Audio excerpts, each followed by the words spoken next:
To activate your RBC Virtual Visa Debit, follow these steps. Log into online banking. Access your RBC online banking account using your username and password. Ensure you have access to the account linked to your RBC Virtual Visa Debit. Navigate to Visa Debit. Once logged in, navigate to the section for managing your accounts or cards. Look for an option specifically related to your RBC Virtual Visa Debit. Select Activation. Find the option to activate your RBC Virtual Visa Debit. This may be labeled as Activate Card or Activate Visa Debit. Enter details. Follow the prompts to enter the necessary details for activation.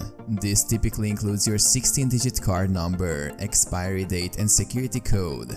Confirm activation. After entering the required information, confirm the activation of your RBC Virtual Visa Debit. Review the details provided to ensure accuracy. Receive confirmation. Once the activation is successful, you should receive a confirmation message indicating that your RBC Virtual Visa Debit has been activated and is ready for use. Set up PIN. If prompted, you may need to use a personal identification number for your RBC Virtual Visa Debit to use it for PIN-based transactions.